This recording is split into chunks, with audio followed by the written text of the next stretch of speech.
A ranger left for dead by poachers, only to be protected by a pride of wild lions. What made these apex predators stand guard instead of attack? Witness the true mystery of the savannah and tell us, what do you think happened? The Zion Plains. Reserve stretched endlessly beneath the midday sun, a golden expanse of tall grasses, gnarled cottonwoods, and weathered rock. Here, in the beating heart of the American wilderness, time moved at the pace of nature itself, and at its very edge, a lone figure moved deliberately through the dust and silence.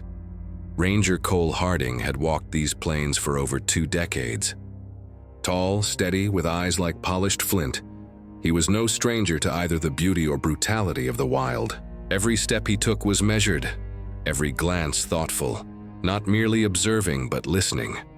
The radio on his shoulder crackled softly, but the air around him was still, and too quiet. There should have been birdsong, the soft rustle of mule deer, the occasional bark of a coyote. But on this day, the land felt muted, as if something unseen held its breath. He knelt near a shallow ridge, brushing his hand over the sun-baked earth. Fresh tire tracks, wide, deliberate, cut across the reserve's protected zone, not made by any ranger. He stood, eyes narrowing beneath his brimmed hat. "The wilderness speaks," Cole often said, "if you know how to listen." And on that day it whispered, "Danger!" Cole followed the tire tracks as they curved along the base of a dry gulch, his boots pressing silently into the dust. The sun hung high, burning through a haze of heat shimmering off the plains, but he moved with quiet purpose. The kind honed through years of patient tracking. Just beyond a stand of mesquite trees, he spotted them. 3 figures dressed in black and olive drab, their faces concealed behind cloth and mirrored sunglasses. They moved with practiced efficiency, unrolling spools of snare wire, anchoring them between rocks, setting traps not for animals, but unmistakably for man. Poachers, yes, but these were no amateurs. These men were laying something deliberate, something sinister. Cole crouched low, behind a stand of sagebrush. He reached for his radio, but only a hiss of static answered. Interference, whether natural or man-made, he couldn't tell. He scanned the ground, footprints, tire treads, a partially buried steel case with antenna wires poking from beneath the soil. "They're expecting someone," he muttered. "Perhaps him." He drew out his camera, snapping several quiet shots, faces partially obscured, but enough to mark the moment. Then, with the poachers drifting further down the ravine, he began to follow, silent as the wind, his senses heightened to every sound, every flicker of motion. But nature is impartial, and the hunter may yet become the hunted. Behind him, a branch cracked, not under his foot. He turned just in time to see the blur of movement, masked figure lunging from the trees. A gloved hand struck his temple, and the world tipped sideways into blinding light. The world returned in fragments, sunlight piercing through leaves, the distant hum of cicadas, the metallic taste of blood on his tongue. Cole Harding opened his eyes to find himself tied upright against the trunk of a cottonwood tree, wrists bound tightly with wire. His head throbbed, vision blurred. The midday sun had shifted slightly in the sky, casting dappled patterns across his sweat-slick uniform. His radio lay in the dust, shattered beyond use. One of the lenses on his sunglasses was cracked. No sign of the poachers, no movement in the clearing, only the faint buzz of flies orbiting a smear of blood at his temple. He tested the bindings, wincing as the wire bit into his skin, still too groggy, still too weak. A breeze stirred the tall grass, and with it, a change in the air. Somewhere beyond the tree line, a low growl rolled across the plain, not a threat but a presence. A warning, then silence again. Nature holds its breath at such moments. The stillness was no longer empty. Something was watching, something powerful, ancient. Cole's eyes fluttered shut once more as his body sagged against the trunk. The trap had been laid, and now whatever would come would find him utterly defenseless. From a brush came a stirring, low, deliberate, a rustle of thorny branches bending to something vast. Then they emerged. First, the lionesses. One by one, they padded into the clearing. 5 in total, moving with that unmistakable elegance only lions possess. Their coats shimmered gold beneath the midday sun, muscles rippling with quiet strength. And behind them, like a monarch surveying his realm, came the male. His mane was deep and thick, the color of sunburnt wheat and dust. Scars marked his muzzle, evidence of past battles, proof of dominance. His amber eyes locked onto the human slumped against the tree. Cole did not stir. The lions approached slowly, deliberately. They circled him not as hunters but as curious sentinels. The scent of blood lingered in the air, mixing with the human's sweat and the faint scent of poachers' machinery. But no teeth were bared, no cross unseated. Instead, the pride settled. One lioness, slightly smaller than the rest with a faint notch in her left ear, lay down just beside Cole. Her flanks rose and fell calmly. Another positioned herself near the base of a tree. The others spread across, the clearing like sentries at a sacred post. There was no roar, no call, only breath and wind and the sound of life holding still. What compelled these apex predators to protect a wounded human remains a mystery, one might say. A mystery as old as the savannah itself. And then another presence. Hyenas drawn by the scent crept from the scrub in ragged formation. Their eyes glinted with malice, laughing, snarling, probing. But the lions did not move in fear. They rose not in panic but in power. A lioness lunged forward with a bellowing snarl, her teeth flashing like ivory scythes.